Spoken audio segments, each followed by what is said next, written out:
All right, let me switch over. I keep forgetting to switch over. Switching over now. Beep, bloop. All right. Hey, Bruno. Glad to have you here. Glad to have you here live. Working on my Clericon adventure, which actually was an adventure I started working on ages ago and had decided that I was going to use it at Clericon, and then realized I still needed to finish it before Clericon, and I only have a few days. Hey, Ian, because Clericon is right around the corner. I'm leaving Thursday, though I won't be running the game until Saturday. I don't imagine I'll be able to get much prep done Friday or Thursday night. So I'll be kind of on the road and then sort of doing stuff. You never know. You never know. But I don't want to. I'm trying to be better about doing that. I don't want to be. I don't want to be doing this. I'm trying to finish off now. I will let me. I have done some work, so I didn't just leave it yesterday. I've kind of fleshed some things out. Where I'm not sure if there's anything. I don't remember how much we got started. I still need to write this note up here. Did the giant centipedes, the oubliettes we talked about. So I added a couple of, added some details.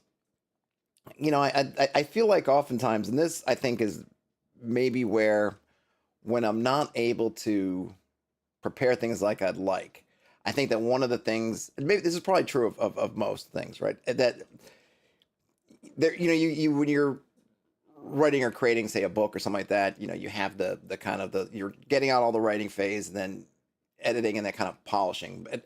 But I also think there's that maybe something somewhere in there where part of that editing slash polishing phase is kind of a second pass over the material where you can kind of see things with not necessarily super fresh eyes, but you can kind of look at it a little bit. So for the problem for me though is sometimes I start doing all that stuff at once. So instead of getting the first pass where I'm getting through everything and I'm done, I start going through and start doing the polishing, editing, whatever. So I end up with some bits that I'm really kind of happy with, but then I don't have but then the whole thing's not finished. I just have these kind of bits.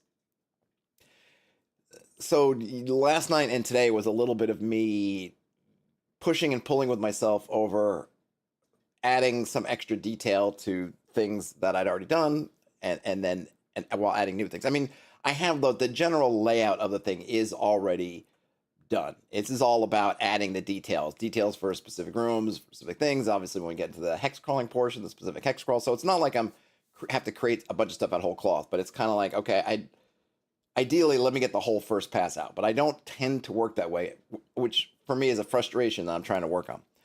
With that said, I did go back and kind of not necessarily rework, but I added some extra details. So we talked about this third level, this bit of the dungeon down here. I think it was Gus yesterday who had mentioned putting some armor on the guys. So as kind of a reward. Now, I don't usually like to think of things like, hey, the reward for coming down here is the bit. I think it's all part of the exploration, but to me, it makes sense that you might find some bits down there, and they do need to supply. That's it. Hey, Neon Glitch. They do need to get kitted up because they're when they wake up in the space, they've got nothing. And I'm not doing, I don't know, that kind of trope I think oftentimes from video games where you don't have any of your stuff, but in the next room before anything really happens, there's a bag with all your stuff in it. I'm not doing that. The players are literally gonna have to take their characters and try to find stuff. Find stuff. So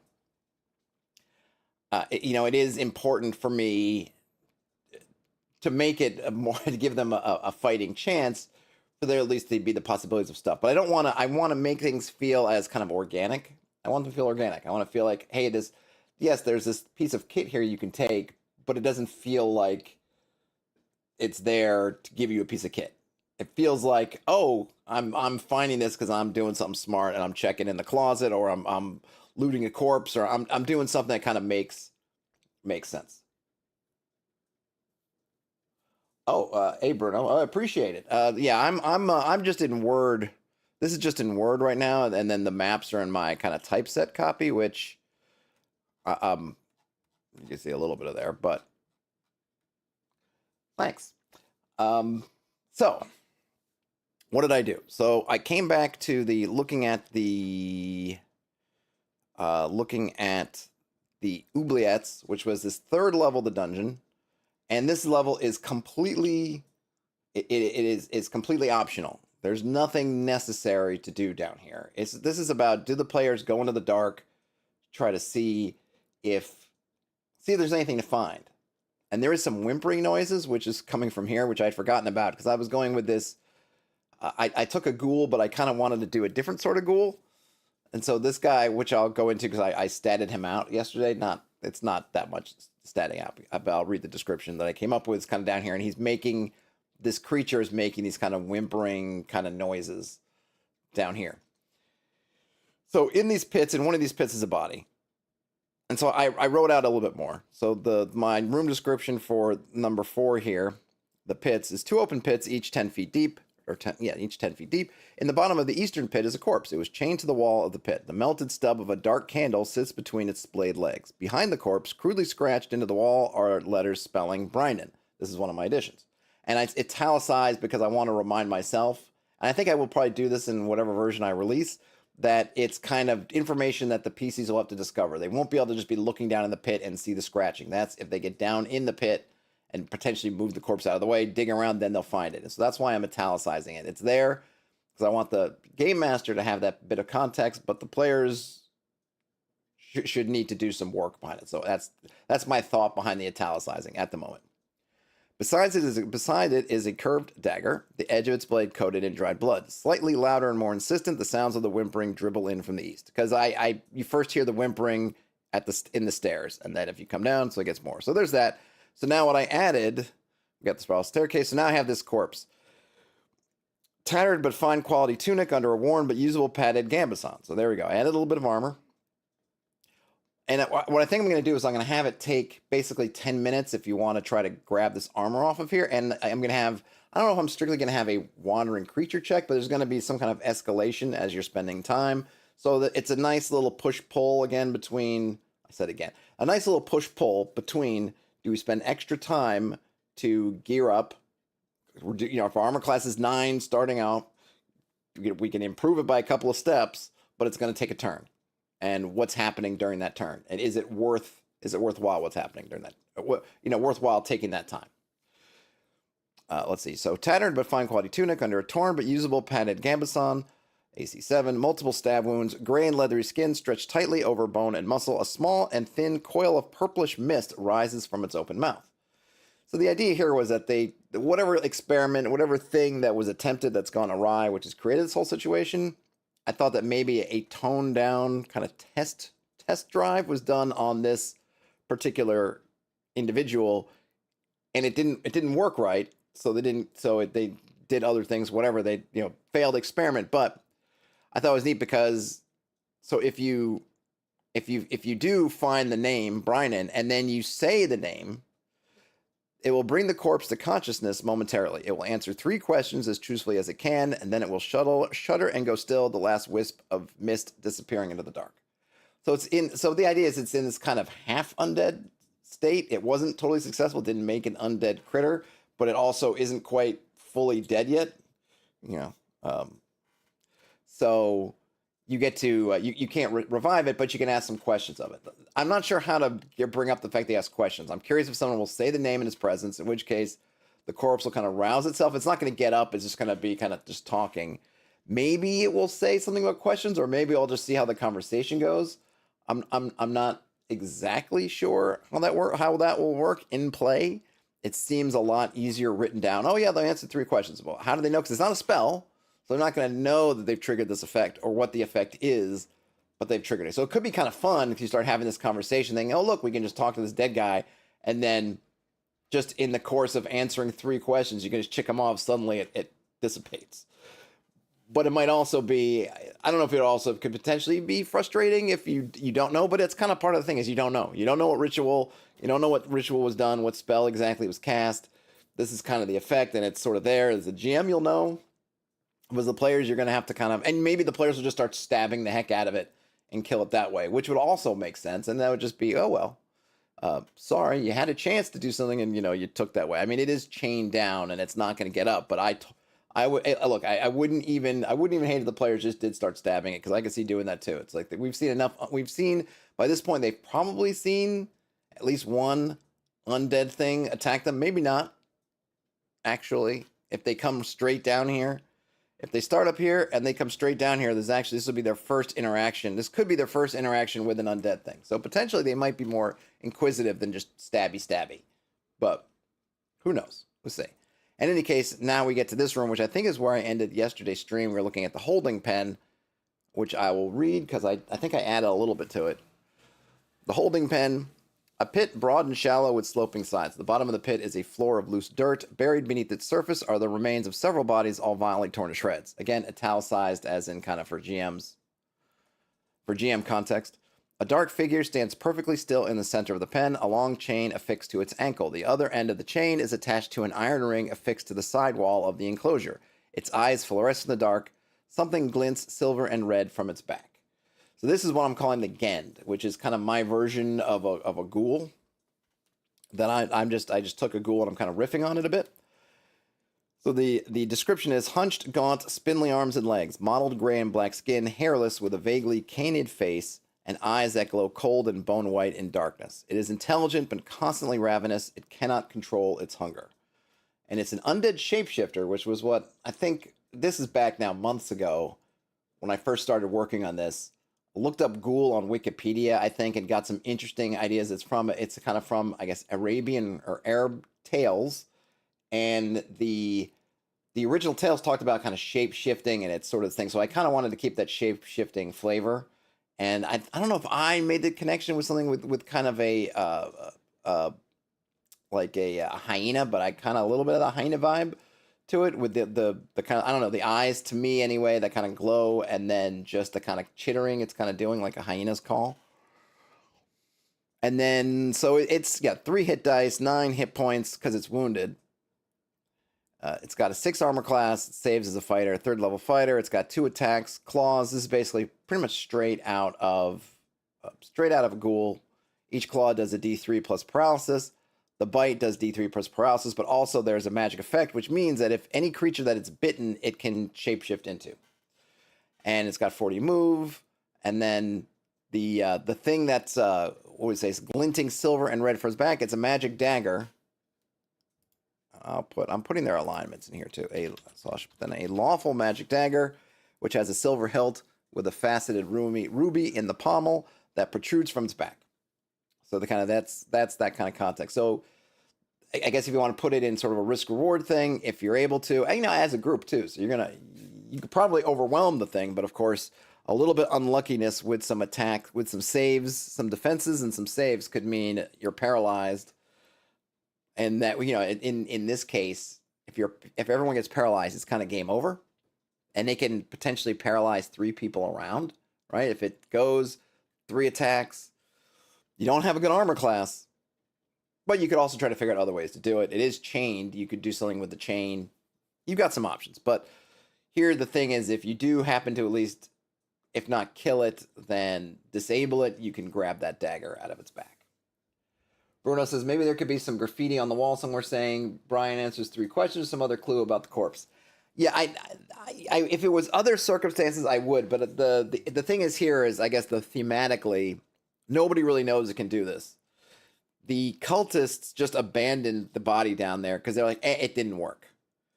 And so nobody is aware. It's not something that's been there. So here's the idea, conceptually speaking, okay?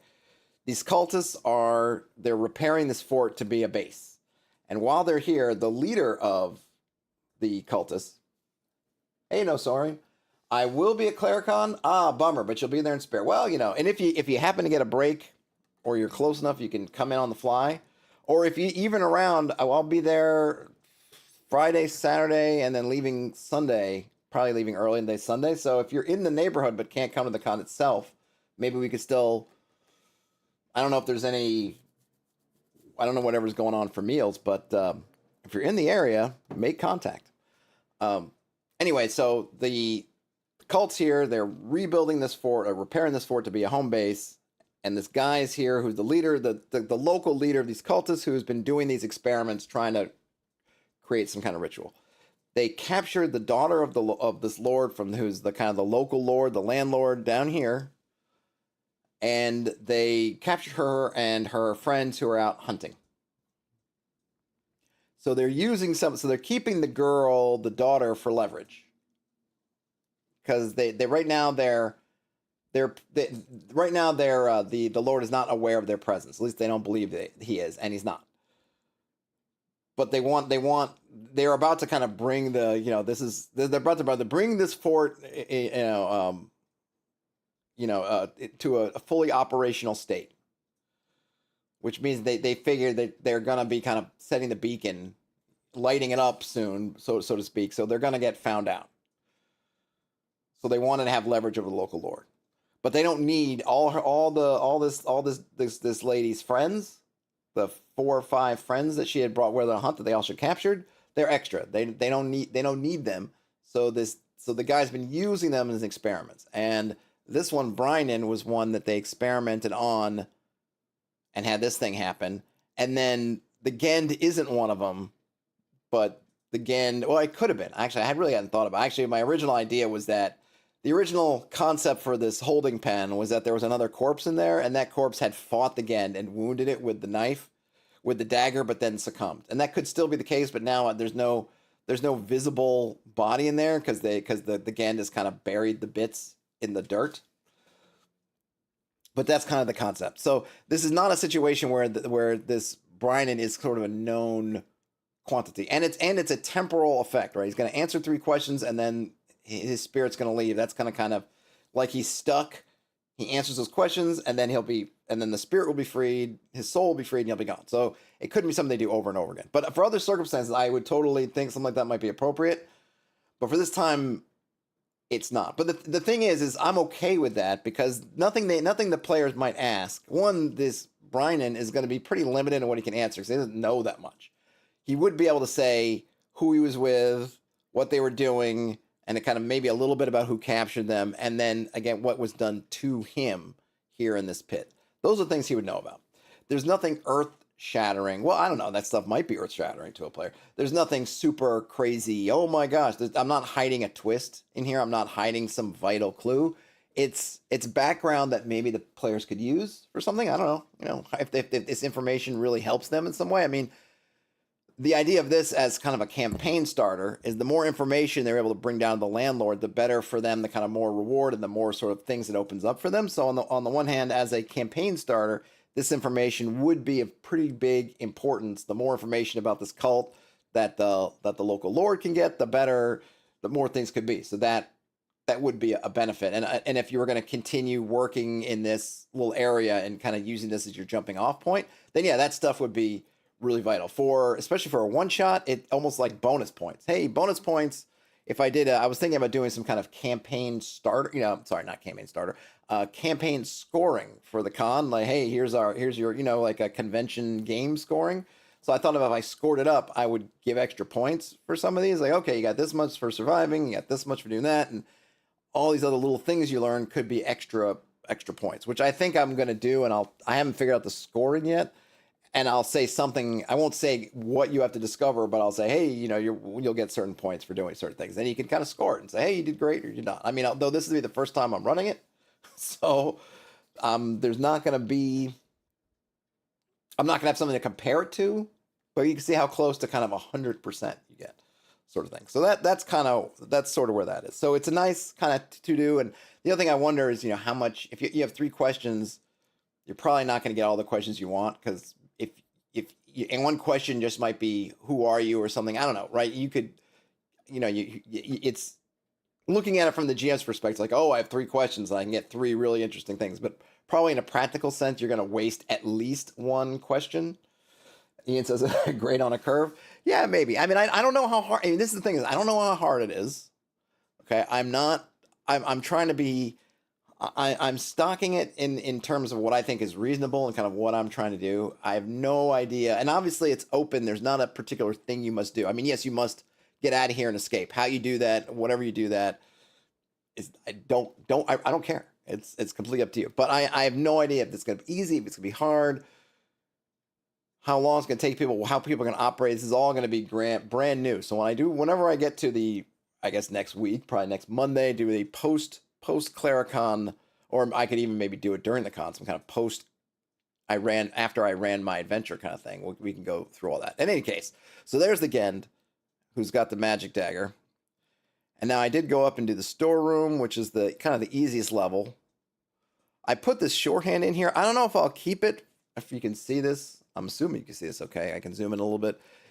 I found some free dice fonts online, so you could do all kinds of dice notation. So I'm just using just a shorthand. So if you look here, it says for the storage area, it says, the supplies stored here include copious thick coils of rope, leaning stacks of picks, axes, and hammers, and piles of iron spikes. The barrel contains, hey Magnus, the barrel contains, and then I have a notation with a hand icon and a 6, meaning I should roll a d6. And then, so for the barrel contents, and it would be 1 to 2 is water, 3 to 4 is ale, 5 is full of dried fish, and 6 is full of pungent incense. And then there are dried hocks of meat hanging on hooks. And I got 2 cultists who are fighting off 2 cultists backs to the dungeon staircase, which is A, fend off 3 zombies. The zombies are steadily pushing the cultists back towards the stairs. There are actually stairs here, so I should say, maybe I should say backwards, because that probably is. Oops. Now, something I decided to do with the cultists is I'm giving them names, and I thought this was good for me. So I was thinking, oftentimes you'll see a notation just says cultists, right? Bandits 3, bandits 3. And I was thinking to myself, for myself, but also for others, and you can let me know what you think, is why not name them? It's 3 bandits. It's not that difficult to come up with a name. There are tons of random name generators. I'm using my random hireling generator just to generate some names. And I think, what does giving the names do? Giving the names automatically makes them more than just a generic bandit. Now suddenly they've got a name. That a name itself almost gives them a little extra set of importance. Now, I'm not saying that you should turn all these into their own important people, but it invites you to think of them as more than just a generic baddie. It's not just, bandit. It's no, this guy's Anne Brand. And if you're playing, if you really want to get into playing it out, these 2 bandits, they're talking to each other, they can mention their names. Oh, Durbert, no, Anne Brand, no, whatever. Okay, great. And then the other thing I did was, I used it. I kind of played with their hit points because I figured they're both kind of wounded to some degree. I gave them different weapons. One's got a quarterstaff. One's got one of these kind of hammers, but it's not a really good hammer. It's one of these from the pile, so it has a penalty, a negative 1 to the. I'm pretty much going with D6 for everything, but so that one does a little bit less damage. They've got a slightly different morale. And then the other thing I did was I rolled some dice. I blogged about this a while ago, and maybe I'll do a video on it. I don't think I did one before, where I took essentially reaction kind of roll, but I split it up into 2 columns. Let me see. I have it. Do I have it? Hold on a minute. I had it written. Was it here? No. Where was it? Hold on a minute. See if I've got it.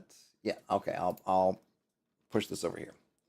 So I've got, and I need to move my blog because my blog host is going kaput. So I'm gonna need to figure out how to move my blog over.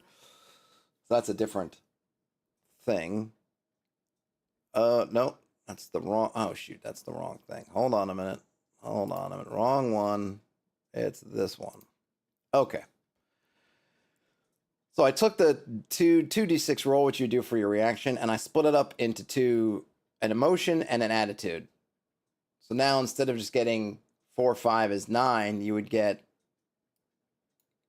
sad but optimistic. Or if it was 5 and 4, surprised and compassionate.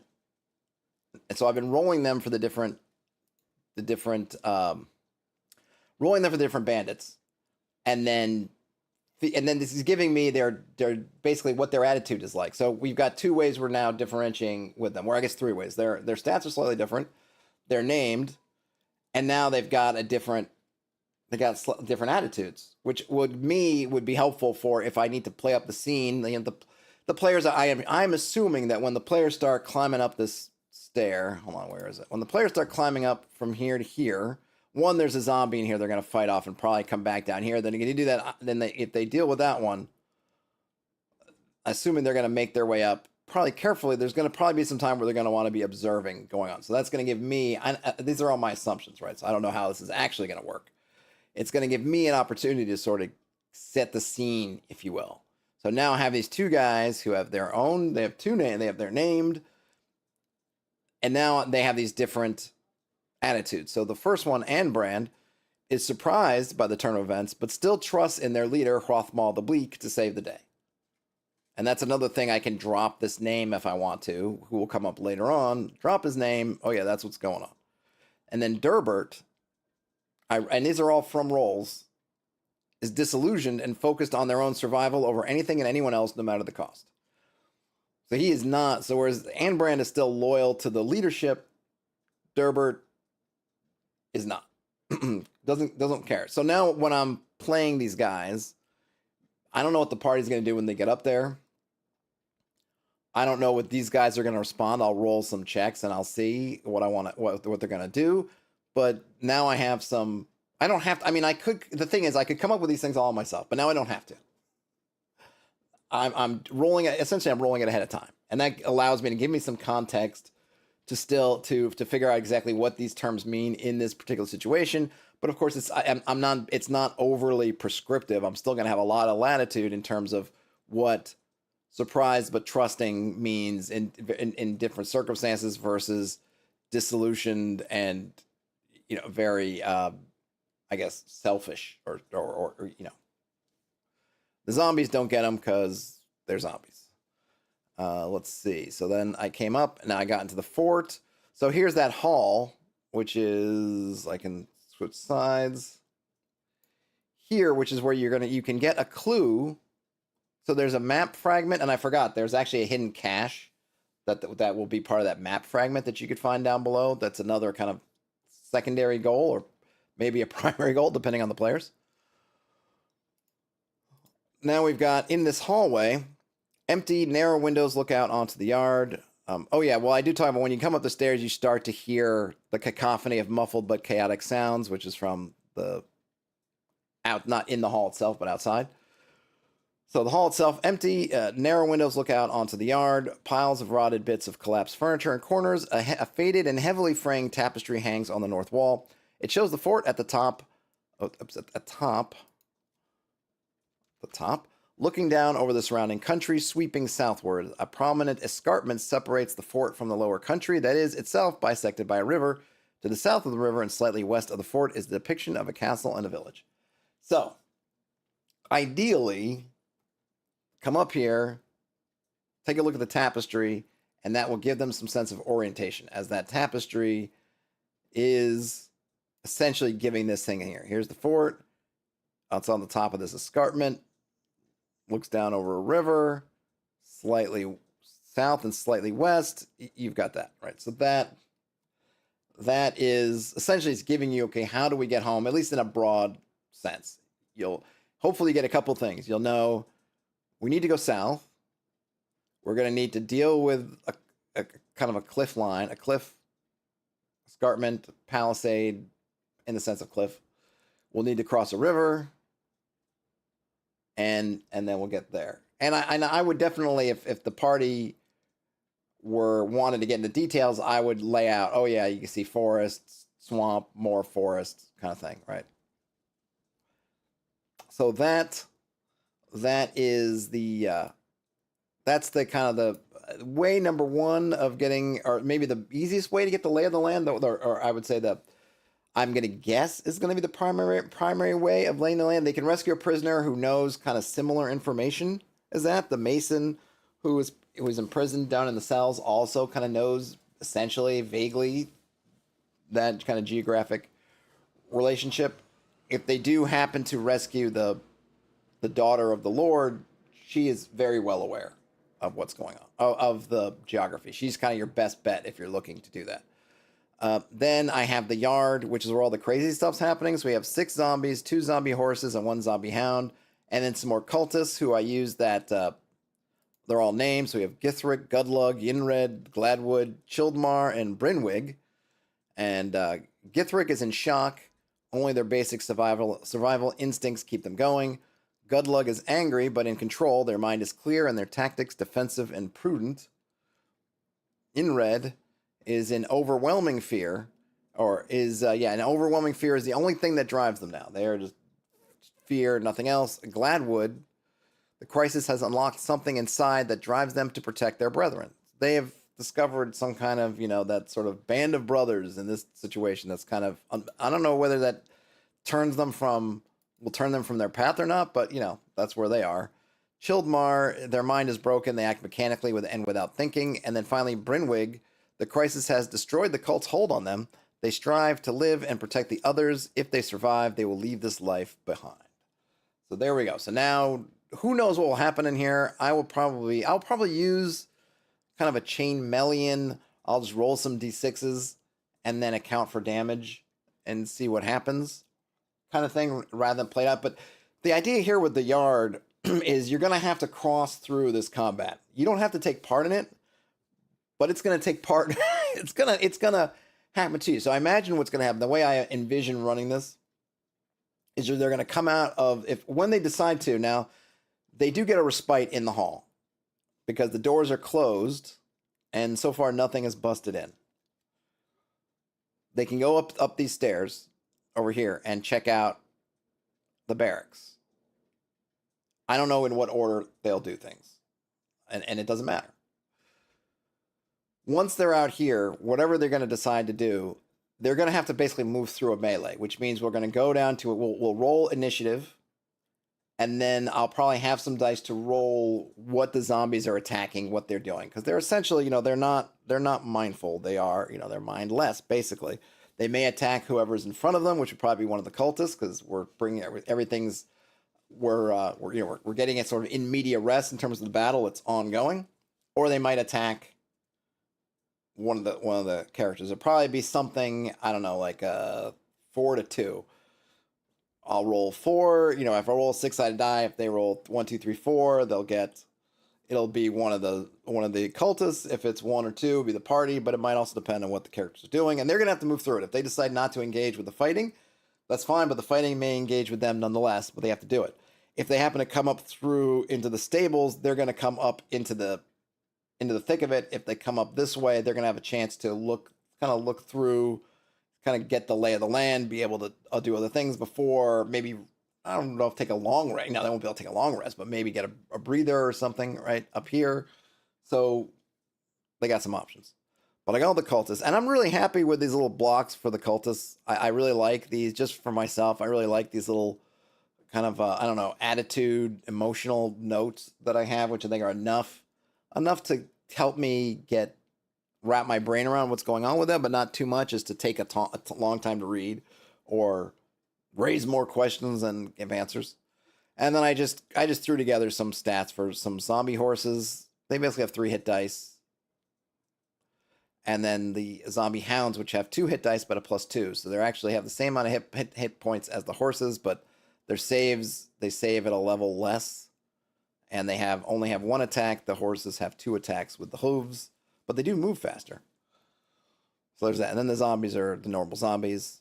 And then so the last bits I'd worked on was kind of coming upstairs into here to the barracks.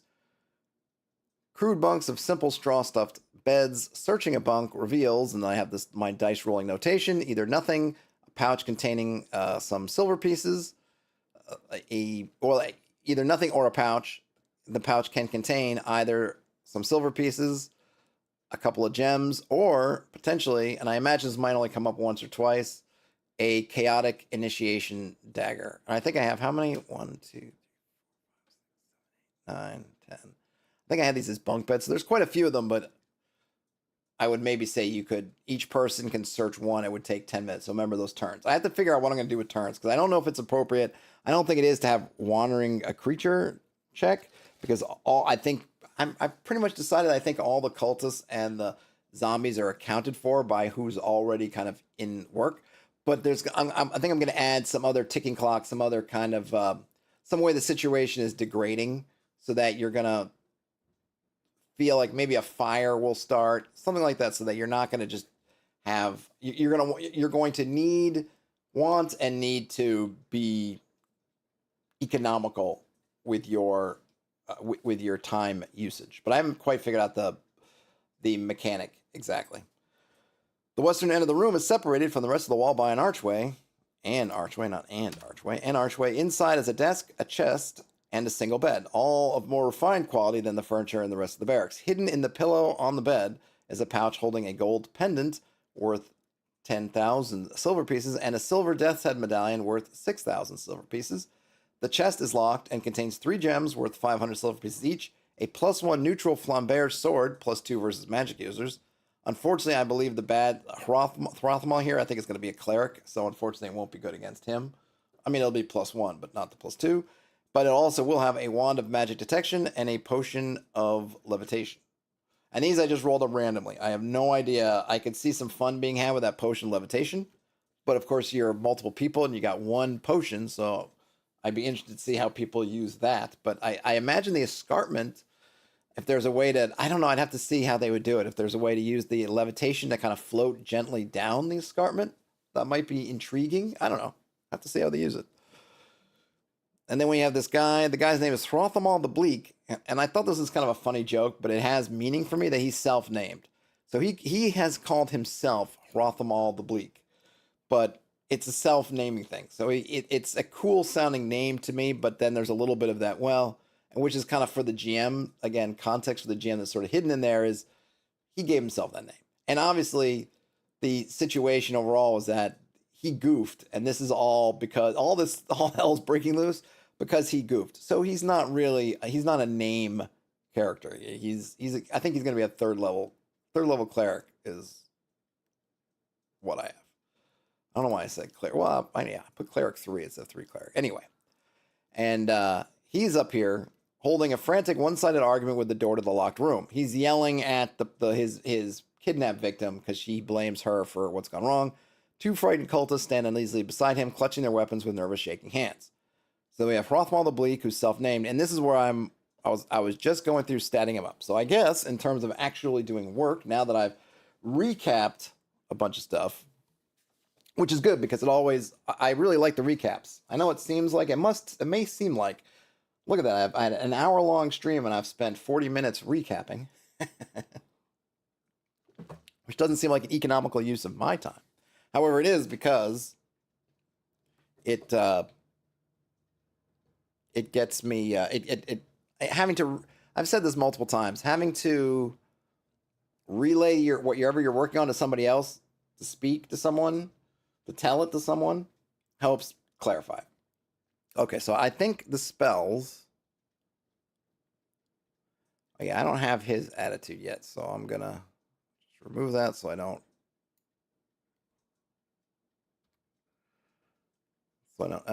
Let's see. So he's got the Ring of Keys.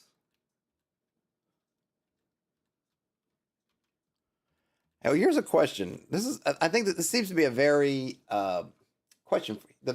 My question is, how do you guys feel about multiple copies of a spell being prepared? I think some people don't care about that. Other people, I think, I want to say, are fairly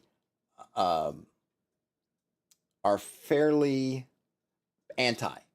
That you could only, the idea that you can only memorize one version, one copy of a spell at a time. You can't have, 3 magic missiles. You can only have one.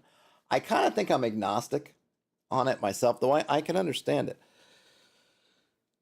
Now, my question is, for myself, if he's level 3, he gets 3 first level spells. So I'm just going to put that in right now. So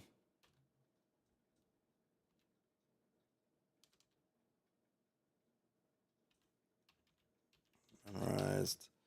He's going to have cause light wounds. Light wounds produce fear. Or I don't know if it'd just be fear. Is that they just call that fear? Fear spell. Oh, here's an interesting thing. Remember yesterday? Hey, Brian. Oh, you're prepping also. Nice. Here's an interesting thing I read.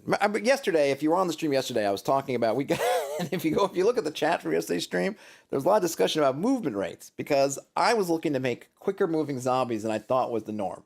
In my brain, right? In my brain, I had, okay, zombies are slow, right? They were talking Romero zombies, like classic zombies. Like I wanted something faster. So I thought I'm gonna look at the zombie stats, and I already had in my brain, I'm gonna take the zombie stats and I'm at least gonna tweak their speed. Lo and behold, I get to the zombie stats and they don't move slow. They actually, or slowly. They move as fast as anybody else. Now, what BX does to simulate their slowness is have them act last in initiative, which is interesting, but it's kind of a different thing. They react slowly, but they move just as fast because the combat, the idea that everything's in rounds and combat, it's all right in abstraction. Things are pretty much happening as they go. So yes, so you're looking at a snapshot of whatever 6-10 seconds of a combat, and sure, the human and the zombie, and the human maybe gets off that burst of speed, but at the end of it, the zombie's right next to them. The human's not made up any ground, not made up ground, but not put any ground in between them and the zombie. Whatever that little advantage got them at the beginning of that 3, 6, 10 second whatever turn, the zombie is right there. So essentially they're equal, but there's that little edge, right? That little edge goes to the person. They'll always go first to the living thing, I guess. So I thought that was funny. So in that same vein, I was looking at Cure Light Wounds because I wanted to read about to see if they said anything about Cause Light Wounds, and this is straight from BX. Cure Light Wounds, range 0, duration permanent. This spell will heal 2 to 7 points, 1d6 plus 1 of damage done to any living creature, character, or monster when the cleric touches the individual. The spell may also be used to cure paralysis, but will not then cure any points of damage. I had totally forgot about that. I had totally forgotten, not remembered that it can cure paralysis. Now, the reason why I'm like, because now, look, I'm not going to mandate that there be a cleric in the party, but since we have a paralyzing creature in the party, and I was thinking of making the characters, I'm going to just do pre-gens for the characters, or maybe I'll let people make them up. I don't know. I might let people make them up because I don't feel like I'm going to be. I don't feel like this adventure is going to be run long in my brain, so maybe I'll let people make up characters. But in any case, and then I think maybe second level, so you'd have 1 cure, which means that if you did have a cleric, you would have a way to deparalyze yourself, because I mean, it could still be if it's the cleric that gets paralyzed, well, then they're out of luck. But I guess they can cure that. They can deparalyze themselves. But I just thought it was a neat wrinkle that I had totally misremembered or forgot that they can cure paralysis. So that was kind of my did I forget that or not remember it? Whatever kind of thing of the day was that Cure Light Wounds will cure paralysis. Cause Light Wounds 1d6. So I know, 1d6 plus 1 damage. And I was thinking too, I could probably take this 1d6 out. See, because if I take this 6, I'll see how it looks. If I take this 6 and I change the font, oh, you know, and actually doing it over here is easier because otherwise I gotta look down to find it.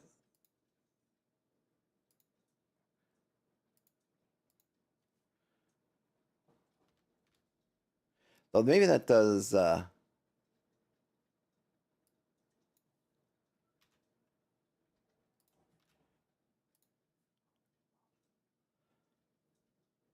don't know if I like that, but I'll try. Maybe I'll try it.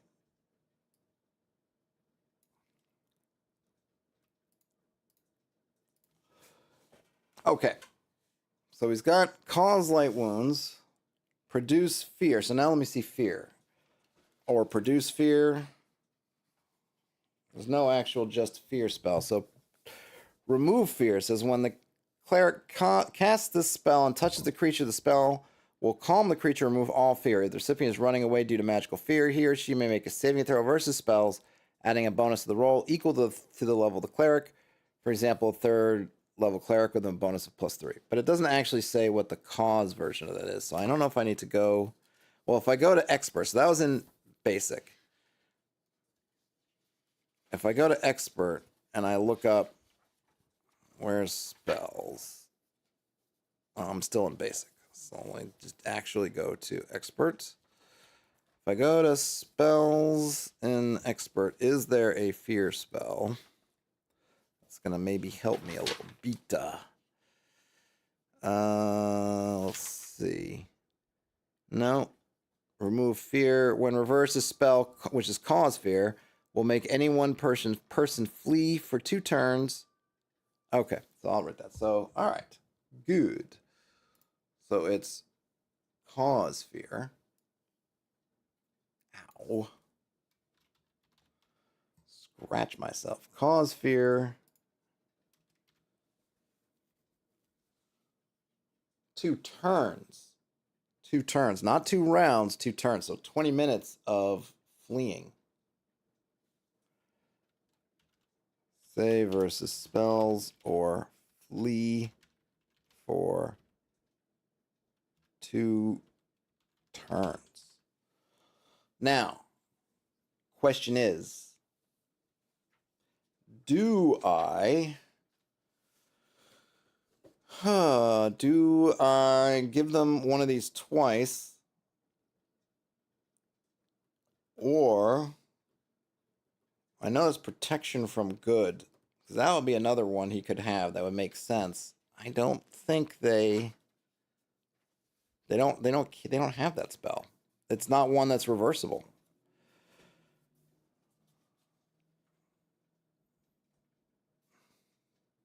So protection from evil says this spell circles the caster with a magical barrier that will protect all friendly creatures within 10 feet of the cleric. This barrier will move with the cleric. The spell serves as some protection from quote-unquote evil attacks by monsters of an alignment other than the caster's, by adding 1 to the caster's saving throw and subtracting 1 from the evil opponent's hit roll. The spell will also keep out melee attacks from enchanted monsters, such as elementals, but not missile or magical attacks from these creatures. Enchanted monsters can melee if any of the protected creatures attempt to attack them in hand-to-hand combat.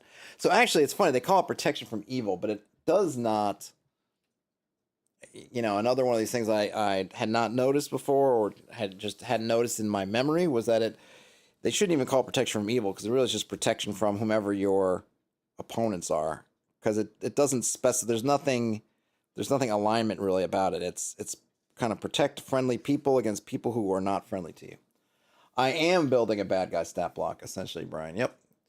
All right, so then that's good, because that then gives me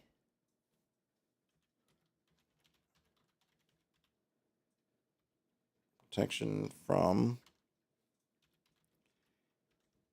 evil. And basically, was it +1 to saves,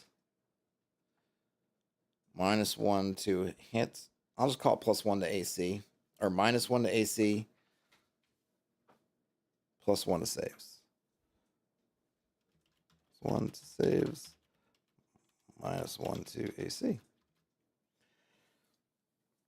All right, so that's Hrothmal the Bleak, self-named Hrothmal the Bleak. Cleric 3, 11 hit points. Oh yeah, I gotta give him some armor. What is he gonna be wearing?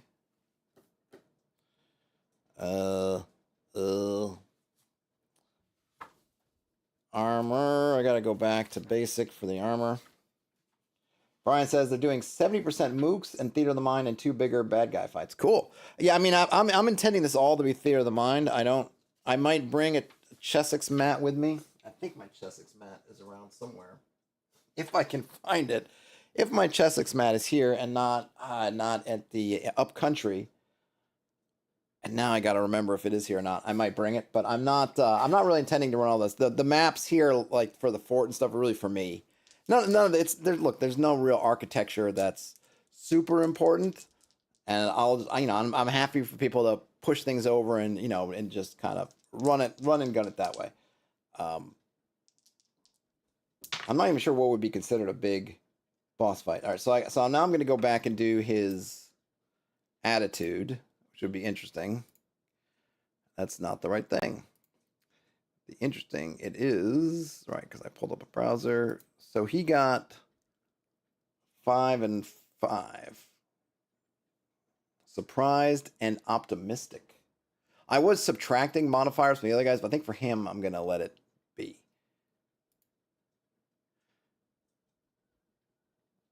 So, okay. Surprised by the failure of their ritual, but undaunted and convinced that they are on the cusp of greatness. Surprised by the failure of their ritual, but otherwise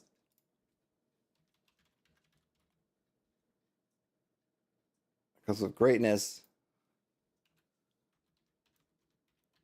if only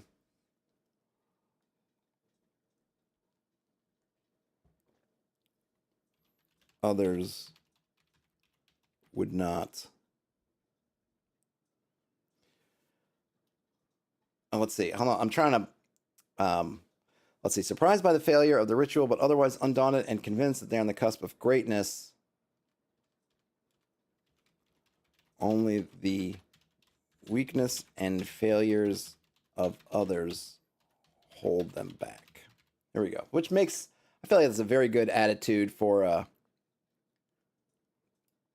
ye old bad guy, right? So he's surprised by the failure of their ritual, but otherwise they're undaunted and convinced that they're on the cusp of greatness. Only the weaknesses and failures of others hold them back. He's still, despite everything that's going on, is still cocksure that the problem does not lay with them. It's everybody else. Now, these two guys, I got to roll theirs. So let's do that. How much? Let's see. Oh, yeah, I still got to do his armor class. What is he wearing? What is our man wearing? Or, yeah, yes, that definitely has political. You can definitely see it in political, in today's politics, at least here in the US of A. All right, armor. I'm going to give him, yeah, chainmail hauberk. Yeah. Chainmail.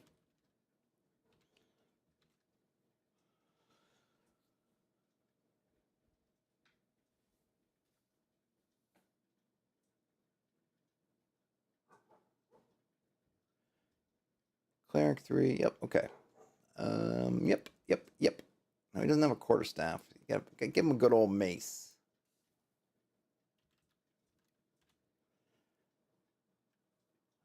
ML, yeah, he's gonna have slightly better. I feel like I think I'm gonna have his. You know, because it's interesting.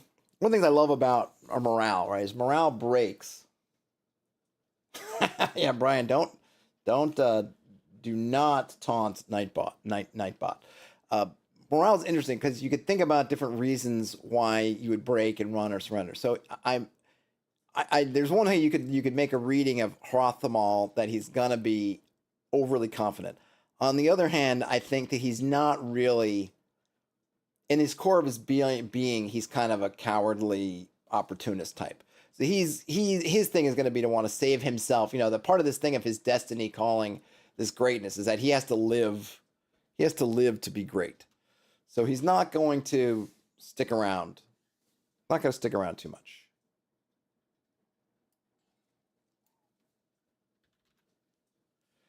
He's not going to stick around too much. Hrothmal, let God sort him out. Something like that. All right, so he's got memorize, cause light wounds. So he's got cause light wounds, a cause fear, and a protection from evil. He's got a ring of keys to the chest and the locked room door. And then he's surprised by the failure of the ritual, but otherwise undaunted and convinced that they're on the cusp of greatness. Only the weaknesses and failures of others hold them back. I like that. Now we got to do Edar and Wolfus, his two. I don't even know if they're really particularly loyal, but they're the guys that he brought up with him. So the first one, I got 6, which I'm going to subtract 1 to 5. So you get surprised and apathetic. Surprised and apathetic for Edar.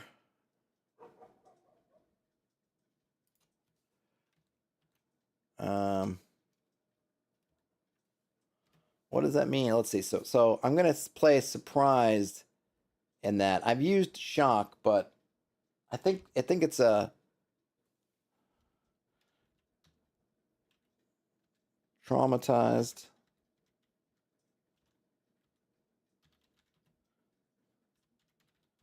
Traumatized and jittery.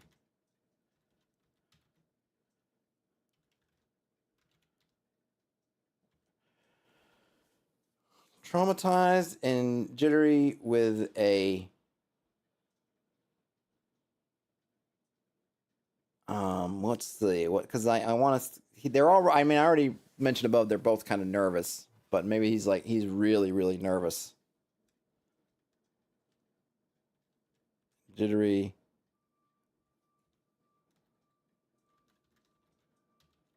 They can barely stand. It takes all their effort just to stand.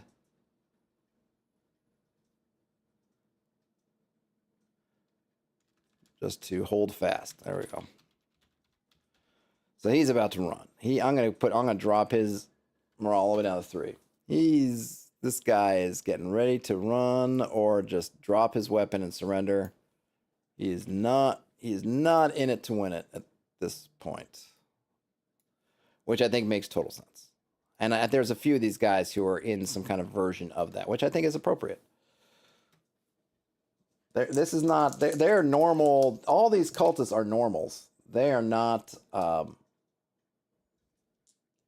Again, they're not hardened.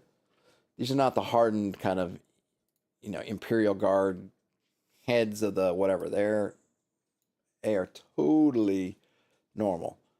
Let me roll that one again. So I got angry and prudent. Okay. Wolfus wants most to kill Rothamal. Let's see. The only thing keeping them from braining Rothamal is their stronger desire to survive. If they live, they swear that Rothamal will not. Let's see. Brian says their favorite depiction of a failed morale check is in Princess Bride when the six-fingered man hears Indigo speech and flees. Though I don't. Here's the thing. So that's a good one. But I'm gonna say that's not a morale. I'm gonna say that's not a failed morale check. That was a tactic. That six-fingered man. Because remember, look what happens. He runs him, gets to a spot where he can then surprise him and surprises him. So I'm going to say that was not a morale failure so much as he was caught out. He knows that he's not going to be able. He knows that in a fair fight he's going to lose. So he puts himself in a situation to win. So I don't actually look at that as a morale failure. There are some funny ones like the captain of the King's Guard when they're guarding the gates as the wedding's taking place, and the giant comes up and first the guy goes, they come up to him and he goes, give us the gate key, and the guy goes like, what gate key? And then I think Wesley tells, I forget the giant's name, Andre the Giant, to do something, and the guy also goes, "Oh, this gate key," right? Something like that, right? That to me was a really good one, kind of thing. Yes. Hey, Tunkatod. Yes, I would say that the six finger man is more of a disengage. I mean, so Brian, it's really funny the six finger man, because I think the six finger man is really a good illustration of kind of an OSR kind of tactic, right? You're running away, which on the surface looks like you're being cowardly. I mean, he is being cowardly, but he's playing to his strength, which to me, he's playing it like a prudent adventurer would play. When they come across something that's stronger, bigger, it just doesn't favor them, don't jump in the hallway knowing that, man, maybe I got a 50-50 chance of this, maybe less. I don't know how much he knows about Inigo's that he's been training since he was a kid, but you might suggest that, okay, I want to live. I want to win, and I'm not going to take this odds. So I'm not going to back up. I'm going to get myself in a better tactical situation. Now I'm going to flip the tables on that guy, and then I'm going to. Now you could say, actually, the funny thing is, the six-figure man, we'd probably say, means that he does fail his morale roll later, right? Once he stabs Inigo, and Inigo starts to fade, and he's feeling all cocky, and then Inigo rises up and starts battering him aside, he totally fails his morale check. That, oh, what do you want? I'll give you this, I'll give you that. Ask, and then Inigo tells him, like, ask me, anything I want, whatever. I want my father back. He stabs him. Like, that last bit is totally, at that point, he has failed his morale check. He's got no more plans. He's got no more schemes. He's got nowhere, he doesn't even think about running anymore. And he's basically just offering up whatever he can. So the failed morale check comes, but I wouldn't say it's when he runs around the corner. That's just gamesmanship. That's just smart.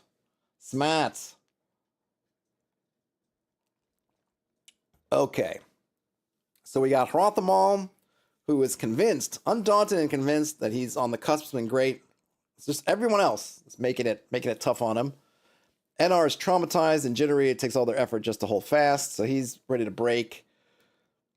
And then Wolfus, I'm gonna give him a 7. The only thing keeping them from braining Hrothmal is their stronger desire to survive. If they live, they swear that Hrothmal will not. So the other thing that's nice about these, and I don't know how much it'll come into play, but if the players are not just super kill them now, if they don't run in and just start launching themselves into melee, they can easily turn some of these guys. Wolfus, when he realizes there's another outlet, like, hey, there's another choice. It's not Hrothmal versus undead things, but there's another option. He'll take it. I have no doubt that the party comes up and doesn't just, like, try to run them through first thing. He'll turn, and Eddar will just run. He'll break, launch himself out the window, run out. He wants nothing to do with this, and the party will probably, just on seeing them, I'll probably roll morale for these guys and see. But the nature of how their morale breaks, if Wolfus's morale breaks, he'll probably just turn on Hrothmal, maybe. The only reason he wouldn't is because Hrothmal, he knows, can do stuff to him, like touch him and cause light wounds, which would kill him. That would act. Yeah, Wolfus and Eddar, either one of those guys get, and I'll switch their hit points actually, but it doesn't matter because by default that D6 plus 1 will do 2 minimum. So Wolfus could survive barely on 1 cause light wounds, but Eddar will just take him down. But chances are they would die from that. So there's still a little bit of, I guess, fear or grudging respect for Hrothmal, but at the same time might turn. And I think that's true of some of the other guys in this fort. Depending on how the party comes up on them and the circumstances, it might not be all fighting, which is my hope. Because if you're the party, you're low level, you're going to be first, second level, maybe. You don't have a lot of equipment. Only maybe a couple of you will be able to get some armor, something like that. It's going to be tough sledding. So you're going to kind of need to kind of pick your fights. So the options are there, and I've laid the groundwork to at least remind myself of, oh yeah, these guys aren't just generic cultists fight to the death. No, they're individuals who have their own things going on right now, and you can maybe play into those. The high five of death, yes.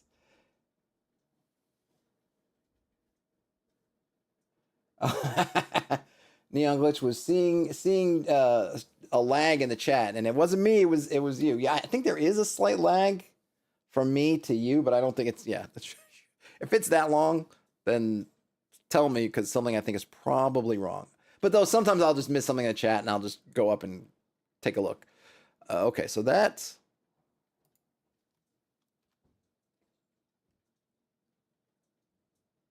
Yeah, so then Melisande, who I named ages ago, but I still like the name, the daughter of the local lord. I'll probably name them is being kept here.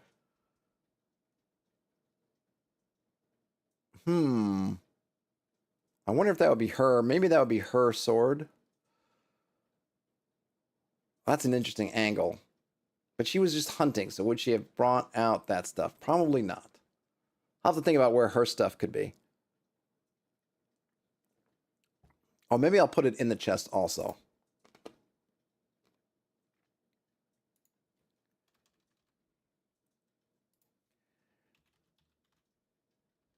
And a cloak folded into a bundle. If unfolded, flooded. If unfolded,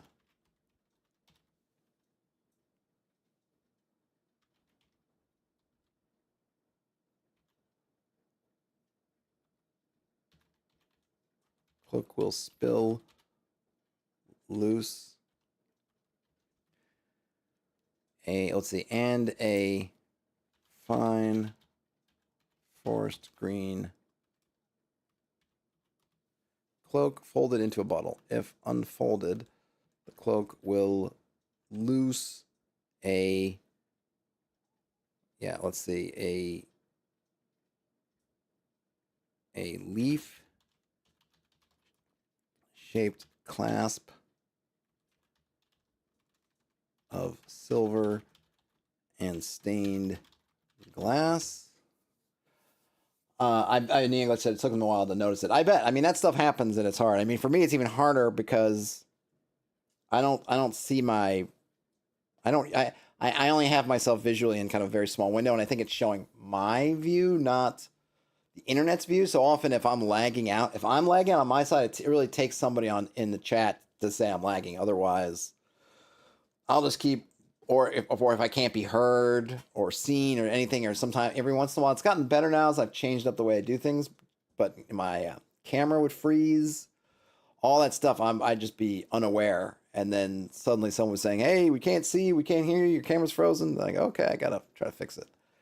All right, so this is good because I was thinking about what she would have with her. So this is going to be hers. A fine forest green cloak folded into a bundle. If unfolded, the cloak will spill loose a leaf-shaped clasp of silver and stained glass.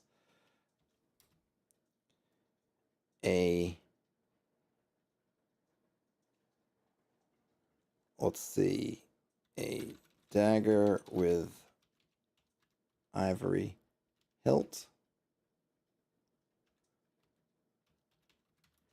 And a signet ring.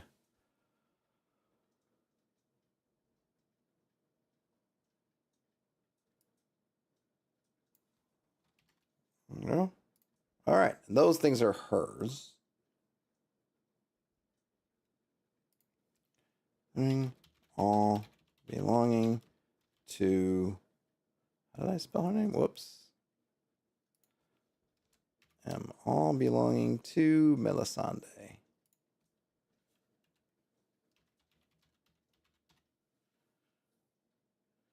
Now, Melisande, I'm going to make her, she's going to have some. I'm just going to go up here to grab a.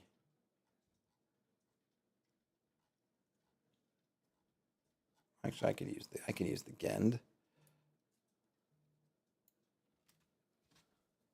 Let's see. Okay.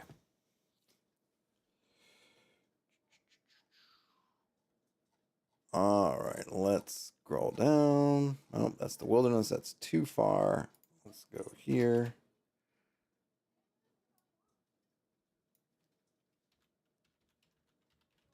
There we go. I don't know what her description is going to be, so I'm going to leave that short for right now. She's not an undead shapeshifter. Let's see, she's a fighter. Oh, fighter. Thief.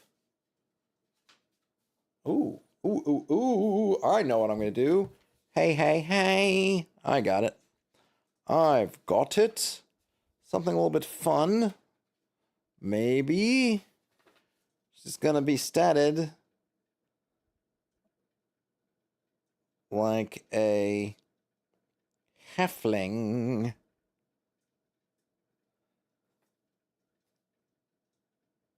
Which makes sense to me. Kind of a fighter or a hunter.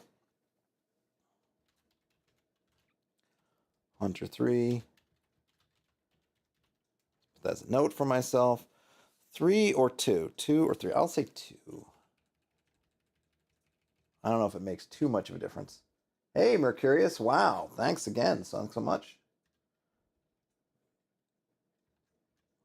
For the gifted sub. Now the pressure's on for me to make this worth everybody's while. Okay. Like as if I didn't feel that pressure before. Ha ha ha. All right, so they get a +1. So yeah, as a halfling, yeah, that's fine. So they're so 2d6.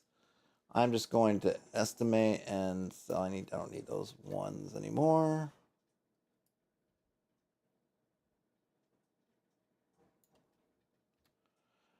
Okay, so 2. She doesn't have any armor on. AC's still 9.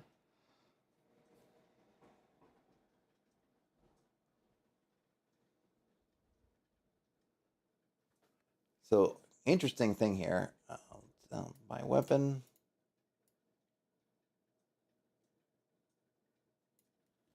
Attack by weapon. All right, so let's see. Hunter 2 as halfling, HD 2, HP 9, AC 9, saving throw. Halfling 2. Attack by weapon, move 40.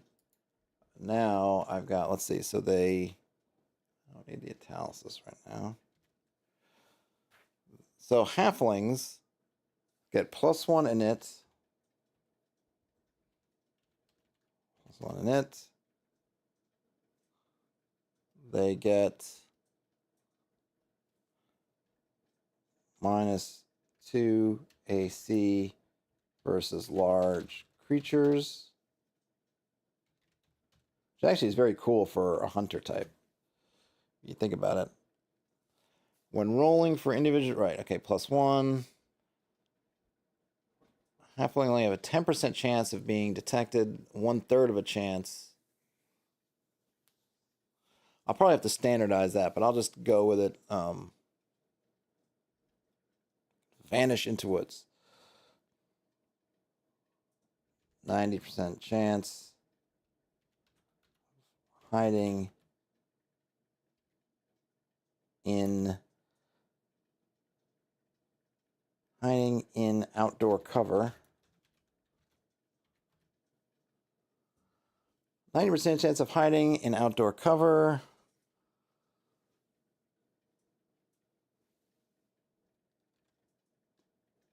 All right, let's see. Well, hold on. Hiding in cover. 90. I'll just do 5 out of 6. It's going to be close enough. In wilderness.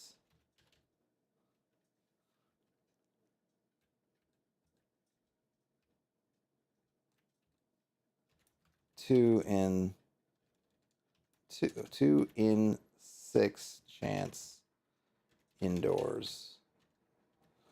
I think that's about right. They have a 1 or 2. Yeah.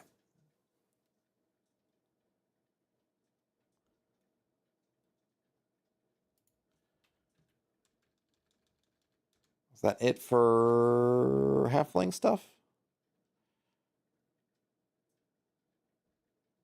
Yep. I would say so. Okay. Doesn't have any weapons yet. We're going to have to get them.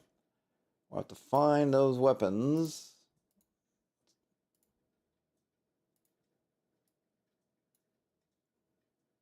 I don't know why. I don't know why I'm putting these in the dice.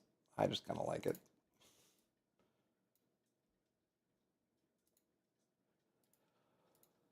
I kind of like it.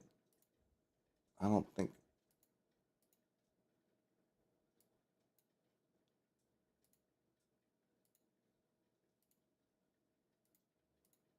Okay, 1 in 6 chance. 1 is 2 and 6 endure. So Hunter 2 as a halfling, 2 hit dice, 9 hit points, armor class of 9, saving throw as a halfling, second level halfling, attack by weapon, move 40 feet. They get +1 to their initiative, -2 armor class versus large creatures.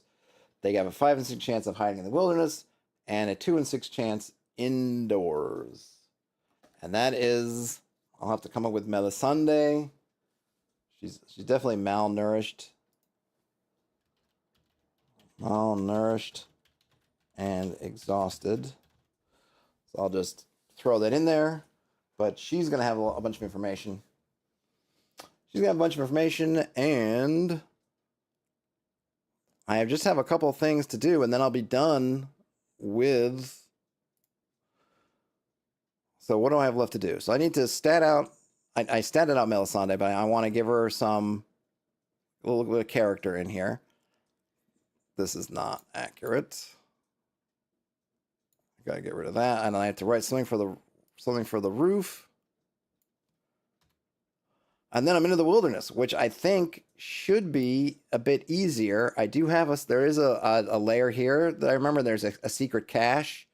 I gotta dig up that stuff here. There is something happening on this trail here, where there's gonna be the VIPs coming up this trail. Should be something happening here. Other than that, it's just going to be some wandering creature tables, and I'm not gonna. And I'll write up some stuff about this, but I'm not gonna draw out the castle, the small castle. I'll probably just I don't even think I'll even name some areas, because it's not really an adventuring location. It's going to be a more of a social location. I mean, obviously it could be. I'm not preventing the players if they want to storm the castle, but if they do, I'll just mock up something. It's kind of not the important thing about that place. And I don't think I'll need it, because if it comes up, it's going to come up at the very end, and that will kind of be where I would sort of epilogue stuff, depending on, hopefully, I guess I should say, best case scenario, that's the end. Who knows what can happen a whole bunch of different places, but best case scenario, that's the end. So that will be the kind of epilogue to fold things up. And then maybe before I were to put this in kind of publishable form, maybe I would put a small map for the castle there, but I'm not totally sure. But that'll be for the end. So I got some other things I got to do, and I'll be back working on this later.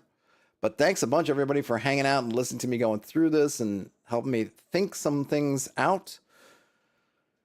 Countdown to Clericon. This is the first time I'll be running a game in a con setting, so it's definitely a bit nerve-wracking that way. And then I'm running something of my own creation, so that's another nerve-wracking bit about it. Or I guess in some ways nerve-wracking, in some ways more comfortable, because I know it.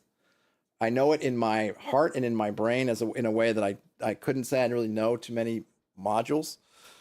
So yeah, we'll see how it goes. But there will probably be another one of these streams tomorrow, and then I'll be off. Gosh, time's going fast. So have a great rest of your day, night, whenever you end up watching or listening.